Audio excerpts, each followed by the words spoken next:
Captain Morgan Fletcher suppressed a yawn as she straightened her diplomatic uniform for the third time that morning. The damn thing was too tight around the shoulders. Probably because it was designed for actual diplomats, not ex-special forces operatives playing dress-up in the galactic political arena. "Captain, we're approaching the Galactic Conclave station," Lieutenant Doug Rivera announced from the pilot's seat. His voice carried the same bored inflection that had been standard issue for the crew over the past 3 weeks of space travel.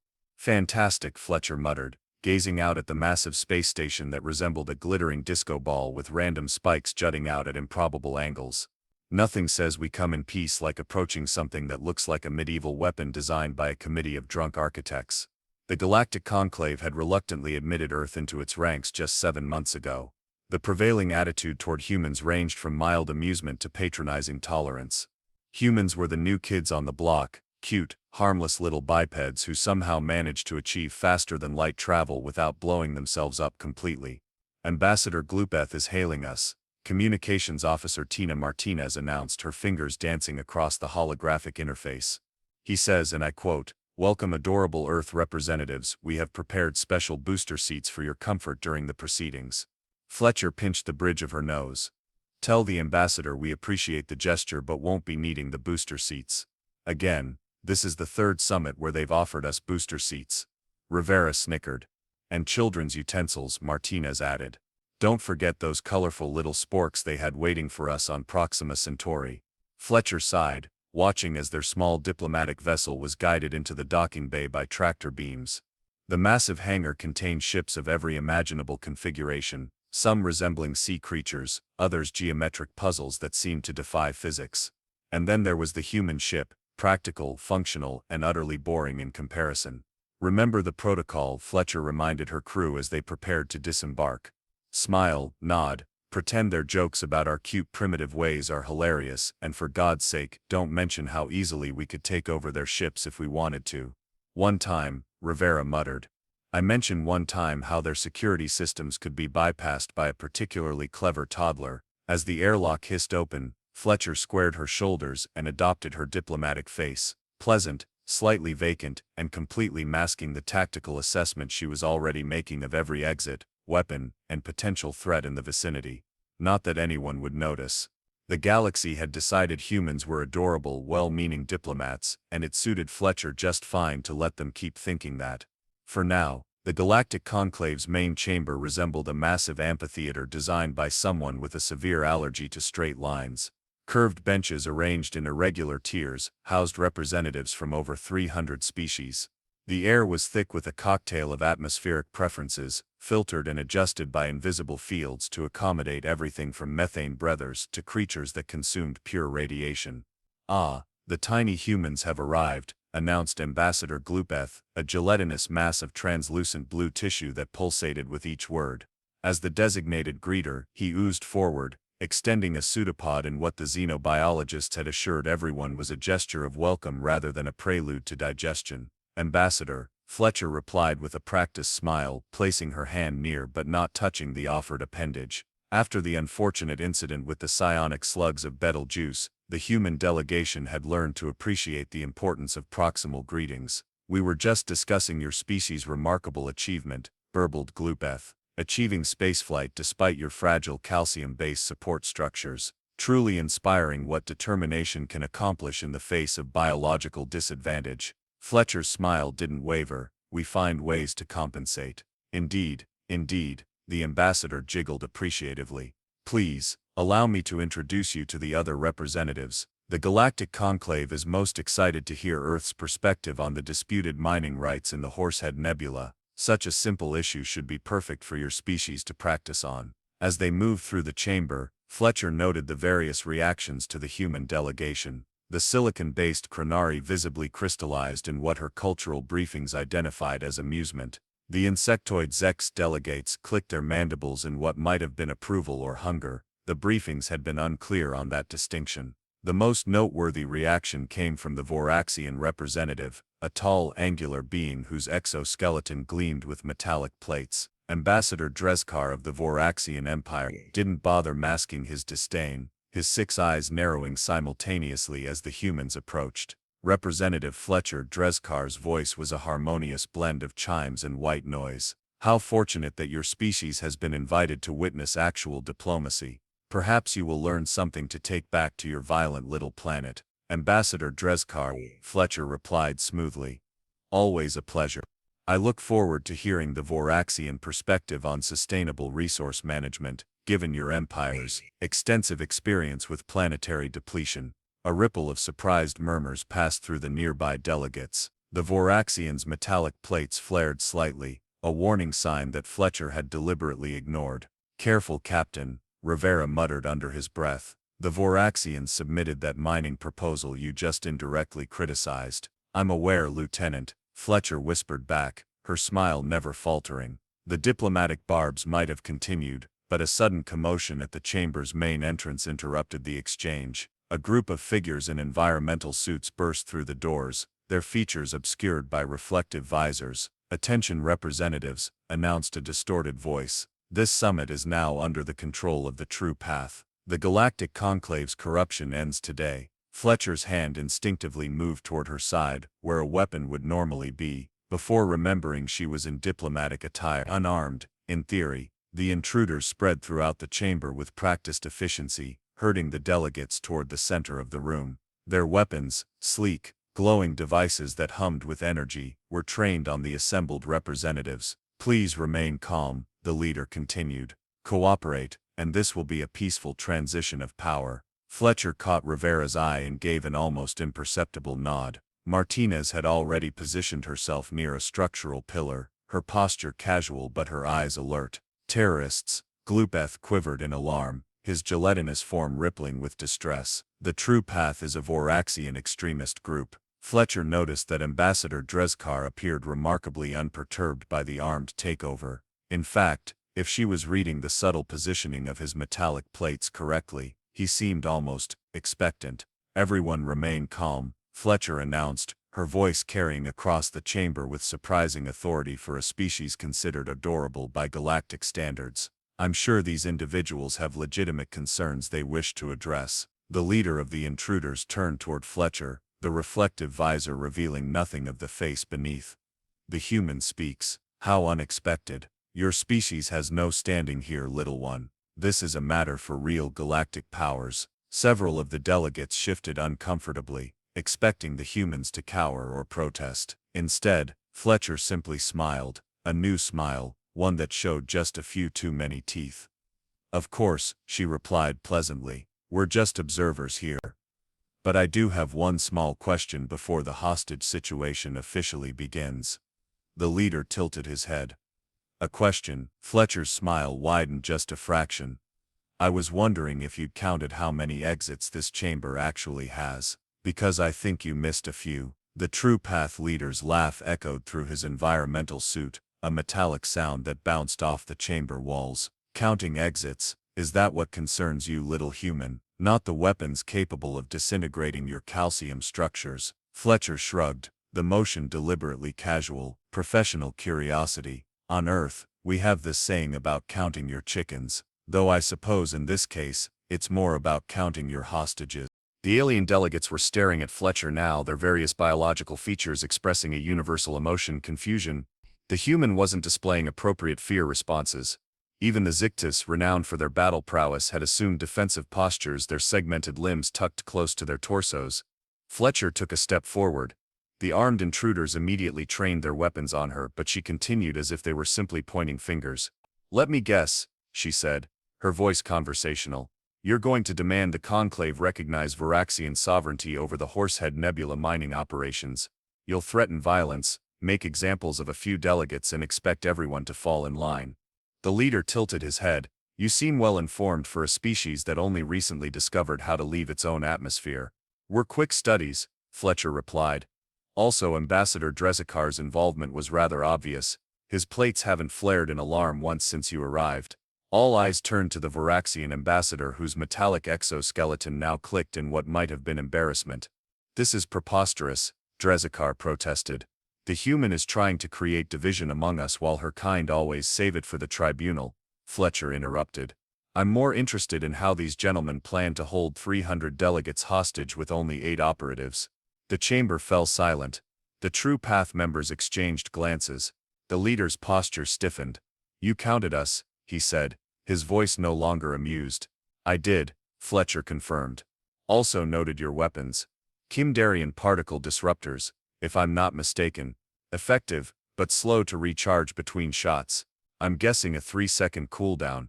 Ambassador Gloopeth's gelatinous body rippled in what might have been the extraterrestrial equivalent of a double take.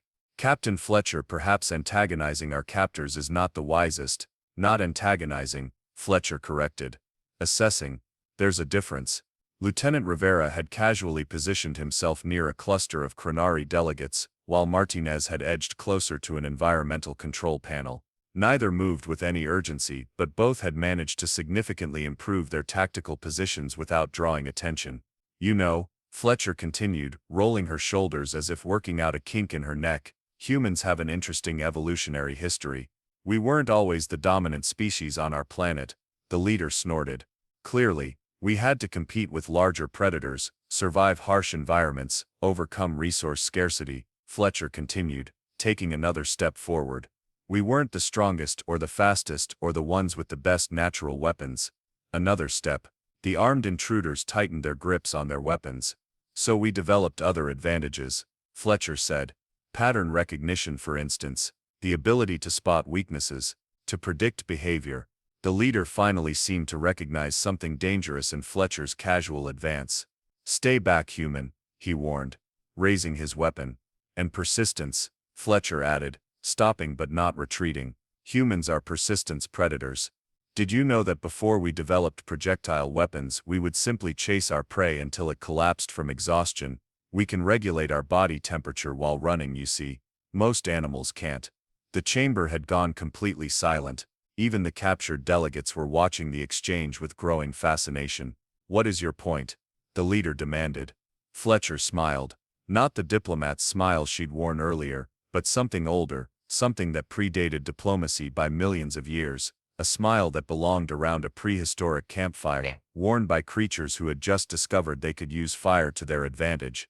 "My point is that you've mistaken our restraint for weakness, our diplomacy for our nature." Her voice had dropped to a near whisper that somehow carried across the entire chamber. "You're not dealing with diplomats today, you're dealing with apex predators who decided to try diplomacy as a hobby." With a sudden fluid movement, Fletcher's hand disappeared into her sleeve and emerged with a small metallic object. Before anyone could react, she flicked it across the room where it clanged against a wall panel. Every light in the chamber went out simultaneously. In the darkness, someone whispered, "What just happened?" Ambassador Gloopeth's bioluminescent tissues provided just enough illumination to see Fletcher's silhouette as she answered.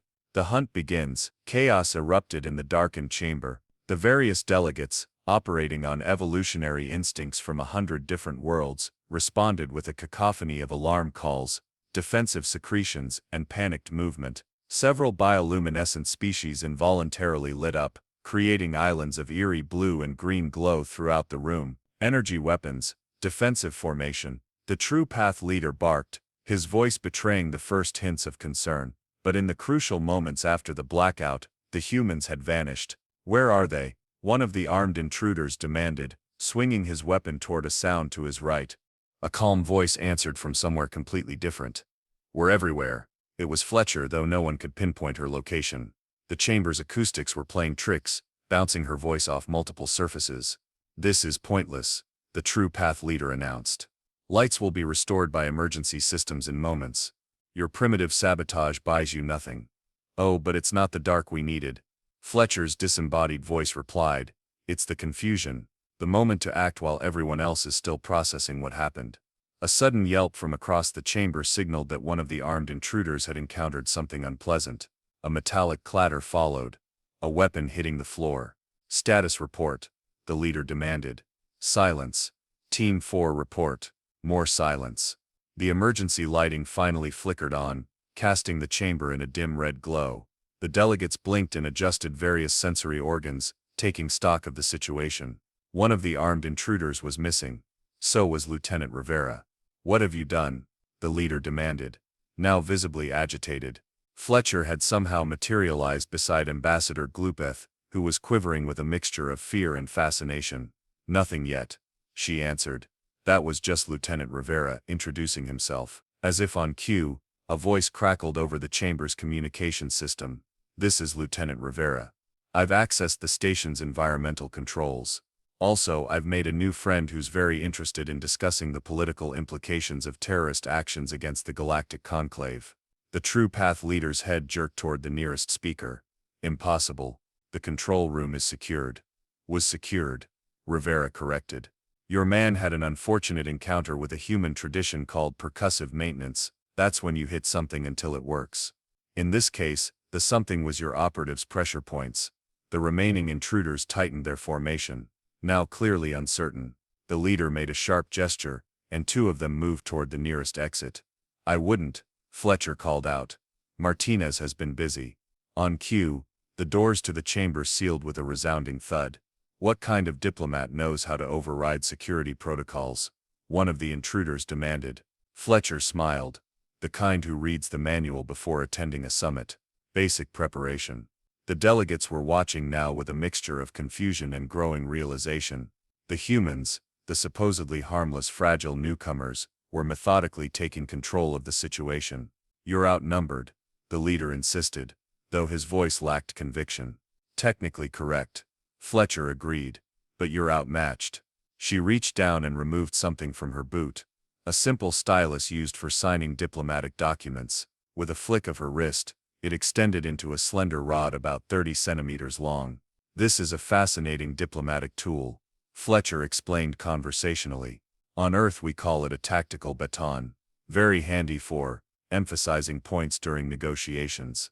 The Chronari delegate nearest to Fletcher crystallized in what might have been the silicon equivalent of a jaw drop. "You brought weapons into the conclave?" "Not weapons," Fletcher corrected. "Tools. Humans are tool users. We look at objects and see possibilities." To demonstrate, she plucked a decorative pin from her uniform and held it up. "This, in a pinch it's a lockpick." She tapped her belt buckle. "This contains a monofilament wire that can cut through most materials." She gestured to her boots. "The heels are reinforced with a composite that can shatter most transparent materials." The chamber had gone utterly silent as the delegates processed this information. "Ambassador Glupeth," Fletcher said, turning to the gelatinous diplomat who was still quivering beside her, "would you be so kind as to move toward the eastern alcove? Things might get a bit diplomatic in here." The blue alien pulsated with uncertainty. "Captain Fletcher, surely negotiation is still—" "Absolutely," Fletcher agreed. "I'm just going to negotiate from a position of strength." With that she moved, not the careful measured steps of a diplomat, but the fluid, economical movement of a predator. She crossed the space between herself and the nearest intruder before he could properly aim his weapon. The baton in her hand was a blur. There was a crack, a yelp of pain, and the intruder crumpled to the floor. "Martinez," Fletcher called out, already moving toward her next target. Now would be good. The chamber's environmental controls suddenly shifted. The atmosphere in one section became thick with moisture, rendering the energy weapons dangerously unstable. Two intruders found their weapons sputtering and overheating in their hands. The True Path leader, watching his operation unravel, made a desperate lunge toward the nearest delegate, a Zect ambassador whose chitinous exoskeleton clicked in alarm. "Enough," he shouted. "Stand down or the insect dies." Fletcher paused, baton raised, expression calculating. "Interesting choice," she remarked. "The Zeeks have 3 redundant nervous systems and can function perfectly well without their head for up to 6 standard hours. Isn't that right, Ambassador?" The Zeek's mandibles clicked in what might have been surprise or confirmation. "Also," Fletcher added, "they have a rather extreme biological response to threat displays. I'd step back if I were you." The leader hesitated, his reflective visor turning toward the Zeeks just as the insectoid ambassador's thorax expanded and released a cloud of iridescent particles directly into his face. "Defensive spores," Fletcher explained as the leader staggered backward, coughing and disoriented. "Temporarily disrupts most carbon-based neural systems. Fascinating evolutionary adaptation." With the leader incapacitated and half his team already neutralized, the remaining intruders hesitated, weapons wavering. Fletcher twirled her baton once, a casual gesture that somehow contained an unmistakable threat. "So," she said pleasantly, "who wants to discuss the terms of your surrender?" The remaining True Path operatives exchanged glances, their body language radiating uncertainty as their carefully planned operation disintegrated around them. Two broke for the exits, only to find Martinez waiting with an improvised stun device cobbled together from a communication panel. "Humans are so resourceful," she remarked as both intruders collapsed in a twitching heap. "Give us some wires and a power source, and we'll make just about anything work." Fletcher turned her attention to the True Path leader, who had recovered enough from the Zeke's spores to stagger to his feet. With a swift motion, he reached up and removed his environmental helmet, revealing metallic plates almost identical to Ambassador Dreziskar's. "Commander Vexthal," Dreziscar croaked from across the chamber, his voice modulator barely functioning after the environmental manipulations. "Abort the operation. The humans have compromised everything." "Silence, you fool," Vexthal hissed. "The operation can still succeed." Fletcher twirled her baton lazily. "Let me guess. You're the actual Voraxian representative, and Dreziscar here is your underling. This whole hostage situation was a power play within your own political structure." The chamber erupted in murmurs as the delegates processed this revelation. Vexthal's metallic plates flared in the Voraxian equivalent of a sneer. "Clever primate. But cleverness won't save you. The Voraxian Empire has dominated this sector for millennia before your kind learned to make fire." Fletcher rolled her shoulders, working out a kink. "Actually, we were making fire roughly 400,000 years ago. But who's counting? Your species is an evolutionary dead end." Vexthal spat. "You lack natural defenses, have no significant physical advantages, and rely on tools rather than inherent biological superiority. That's where you're wrong," Fletcher replied, taking a casual step forward. "Our tools aren't a weakness, they're the reason we're standing here. See, most species evolved one solution to their environment: your armored plates, the Zeke's exoskeleton, Gloopeth's adaptive cellular structure, very efficient until the environment changes." She took another step. "But humans, we never stopped adapting. We don't wait for evolution, we drive it. Can't survive in the cold, we invented clothing. Can't outrun a predator, we made spears. Can't breathe underwater, we built submarines." Vexthal drew a concealed weapon, some sort of curved blade that emerged from his forearm plating. "Philosophy won't save you from cold steel, human." Fletcher's diplomatic smile disappeared, replaced by something much older and infinitely more dangerous. "Now that," she said, voice dropping to a near whisper, "is more like it." She moved with startling speed for a supposedly fragile species, closing the distance between them before Vexthal could properly adjust his stance.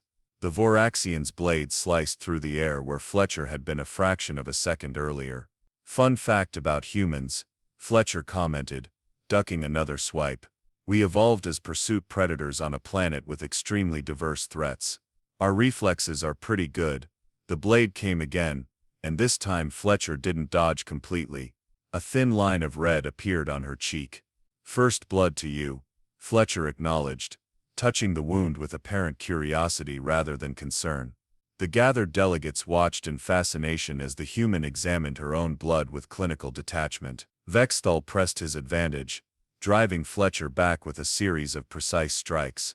His metallic plates shifted and realigned, forming additional protection over vital areas. "Your species might have persistence, human, but you lack the natural weapons that real apex predators possess." Fletcher parried a thrust with her baton, the metal rod somehow holding against the alien blade. "That's the thing about humans and weapons," she replied, not even breathing hard. "We don't need to be born with them." With a fluid motion, Fletcher pivoted around Vexthal's guard, stepped inside his reach, and drove her elbow into a gap between his armored plates, a vulnerability only someone with extensive knowledge of Voraxian physiology would know to target. Vexthal emitted a harmonic shriek as his plates contracted involuntarily. "We study our opponents," Fletcher continued, moving with the Voraxian as he staggered. "We identify weaknesses, we exploit them." Another precise strike, this time to a neural cluster at what would be the base of the skull on a human. Vexthal's coordination faltered. "How?" he gasped. "How do you know our physiology?" Fletcher's smile was all teeth now. "I read the briefing, all 112 pages on Voraxian biology. Most found it boring. I found it instructive. Across the chamber, several delegates were backing away, despite being objectively safe from the confrontation. Something primal in their various nervous systems recognized the predator in their midst. Vexthal made a desperate lunge, his blade aiming for Fletcher's abdomen. She sidestepped with millimeters to spare, grabbed his extended arm, and used his own momentum to slam him into the floor. The impact reverberated through the chamber. Before he could recover, Fletcher was on him, one knee pressed precisely between two vital neural clusters, her improvised baton pressed against his throat. "Yield," she said simply. Vexthal's plates rattled in fury. "Never to a lesser species." Fletcher shook her head. "See, that's the fundamental misunderstanding you've been operating under." She leaned closer. "We're not a lesser species. We're what happens when a species decides that natural selection is too slow and takes evolution into its own hands." She pressed the baton slightly harder. "Last chance." The chamber was utterly silent. Hundreds of alien delegates watching with new understanding as the truth about humanity unfurled before them. Vexthal's plates finally lowered in submission.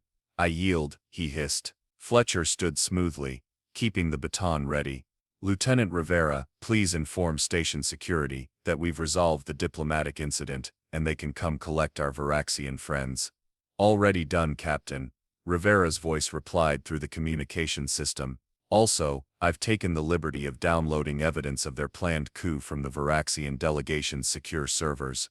Fascinating reading. Fletcher turned to the stunned delegates, straightened her diplomatic uniform with one hand, and somehow transformed back into the polite representative they'd initially dismissed. "Now," she said pleasantly, "I believe we were discussing mining rights in the Horsehead Nebula. Earth would like to suggest a cooperative approach that benefits all parties involved." No one argued. 3 standard days after what was now being called the diplomatic incident, Captain Morgan Fletcher found herself summoned to the Conclave's administrative chamber. The vast room, typically reserved for the most sensitive galactic matters, seemed unnaturally quiet as she entered. The High Administrator, a Tellurian entity composed primarily of crystalline structures and contained energy fields, hovered at the center of a semicircle of senior representatives. Ambassador Glupeth pulsated nervously to one side. "Captain Fletcher," the High Administrator's voice resonated through the chamber. "The Galactic Conclave has been re-evaluating its assessment of humanity. I'm honored by your attention." Fletcher replied, the perfect diplomat once again. The small bandage on her cheek was the only visible reminder of her confrontation with Vexthal. "The Varaxian plot has been fully exposed," the administrator continued. "Commander Vexthal and 17 co-conspirators are in custody. The legitimate Varaxian government has issued formal apologies." Fletcher nodded politely. Earth appreciates their candor. However, the crystalline entity's tone shifted. "The events of 3 days ago have raised concerns." "Concerns?" Fletcher echoed innocently. Ambassador Glupeth's gelatinous form rippled forward. "What the administrator means, Captain, is that the Conclave is somewhat alarmed by the revelation that your species' diplomatic corps appears to be composed of highly trained combat specialists." "Not all of our diplomats," Fletcher corrected. "Just those assigned to regions with uncertain security protocols." A Chronari representative's silicon structures crystallized in what might have been a frown. "You deliberately misrepresented your capabilities." Fletcher raised an eyebrow. "Did we? I don't recall any species intake questionnaire asking, 'Are your diplomats capable of neutralizing armed hostage takers?' The point," the High Administrator interjected, "is that the Conclave must now reassess humanity's position and potential within the galactic community." Fletcher straightened her uniform jacket. "I understand completely, and may I suggest a starting point for that reassessment?" The assembled representatives exchanged glances. "We're listening," the administrator acknowledged. "Stop thinking of humans as deficient versions of yourselves," Fletcher said simply. "We don't have natural armor like the Varaxians or telepathic abilities like the Tellurians or adaptive cellular structures like the Glupeth species. We never will. But what we do have is the ability to study, adapt and overcome." She gestured to the bandage on her cheek. "I'll heal from this in days without a scar. A Varaxian would take weeks to repair similar damage to their plates. We're fragile, yes, but we recover quickly. We're not as strong as many species, but we've developed techniques to use momentum and leverage instead of raw power." Fletcher's voice remained diplomatically modulated, but there was an unmistakable intensity to her words. Every limitation humans have encountered we've engineered a solution for. It's not just what we are, it's what we do. The chamber remained silent for several long moments. Finally, the High Administrator's crystalline structure shifted in what xenobiologists had identified as thoughtful consideration. The Conclave acknowledges your perspective, Captain. In light of recent events, we have already begun revising our protocols. Revising them how? Fletcher asked. Glupeth's form wobbled slightly. For one thing, we're no longer offering your delegates booster seats. Fletcher managed to maintain her diplomatic expression, a wise adjustment.